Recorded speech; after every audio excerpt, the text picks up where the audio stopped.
What's going on, guys? Welcome back. What's going on, guys? Welcome back. It's DJLee on tour, and we're gonna talk about the controller setup now that we finished the CDJ setup in the last portion. And when it comes to this travel DJ, mobile DJ, this is the most convenient way of actually traveling.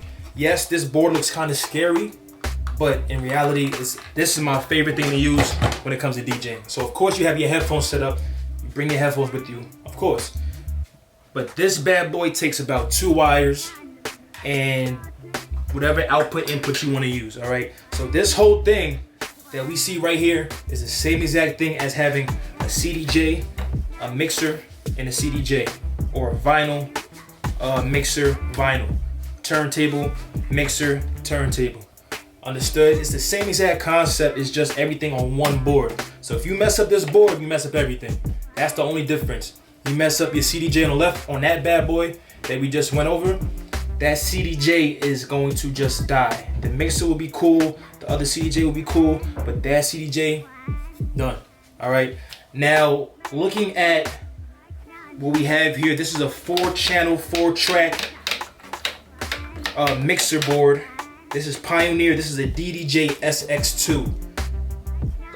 They had many versions. The SX was, I think, 2 channels, and now they have the SZ out right now. The SZ3 or SZ2. I'm not too sure on that. Go ahead and check it out on Pioneer.com. And once again, if you didn't see the last video on CDJs and mixers and turntables and mixers, go ahead and check that and hit the like and subscribe button down below right now so that you can stay up to date with all these videos. So once again, this is the controller setup right now. The controller setup is kind of easy. You have your USB cord that goes right into the USB slot. Then the other side into whatever laptop you're bringing with you that day. Then you have your DC power jack that goes inside of the DC portion, this DC port. And then boom, you got your sound. You go ahead and you hit this button right here. It's gonna turn the bad boy on, and now you're in business. Everything's gonna start lighting up. And then boom, you're good. This is your deck 1, this is your deck 2. We got your jog wheels, all right. And I'm not gonna pretty much go too much into detail about the board, but like the CDJs we showed before, we have your deck 2 on the right, deck 1 on the left. And with this, since it's a 4-channel, 4-track deck, controller, this has 1 and 3 on the left, and this one has 2 and 4 on the right.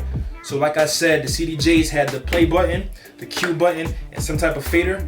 Same thing on this, play, Q, and the fader. Everything else is just an add-on bonus and cool features that's gonna come with whatever controller you're using.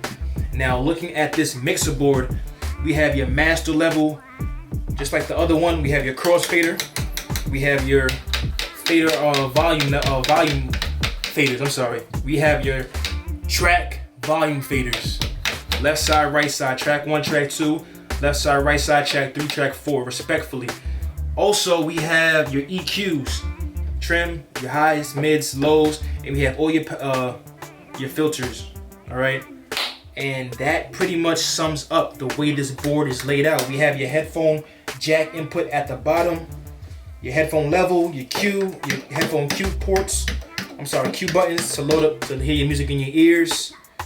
And we have your crossfader curve, all right? Looking at the other side of this board, your ins and outs, what we have here is pretty cool. You can actually hook up a whole bunch of different things. We have up to 4 channels on input in this actual thing. So we have channel 4 TRS mic and your CD through RCA. Channel 2 is your RCAs. Channel 1 is your RCAs. Channel 3 is your RCAs and your mic through XLR. All right, so you could set up those accordingly, however you want to set those up, and you could have extra things added on, extra sounds coming in, or extra controllers, added turntables, whatever you want to do with this thing. Now looking at our output sources, which is very important.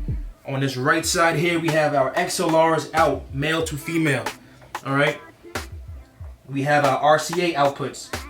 All right, RCA to TRS, RCA, whatever your speaker can take, RCA to XLR, whatever you need. We also have your booth, all right, your booth TRS.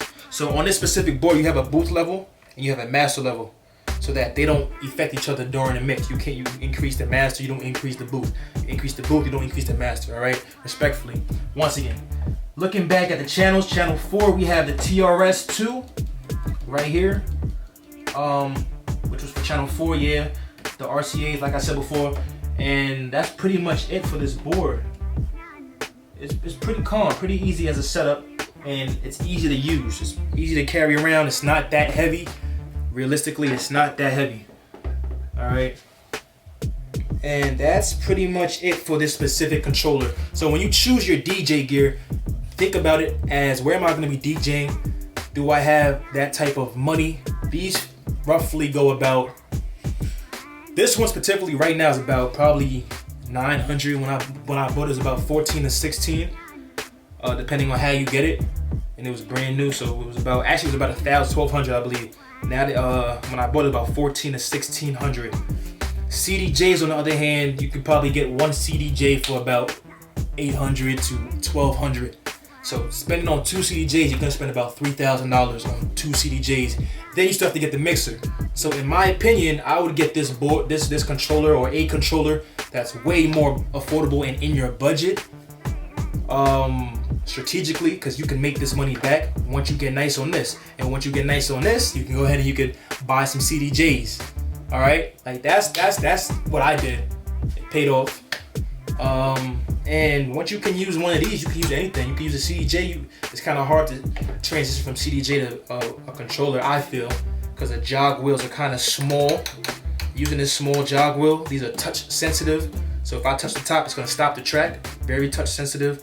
You've got your outside speed tempo, low side slow the tempo.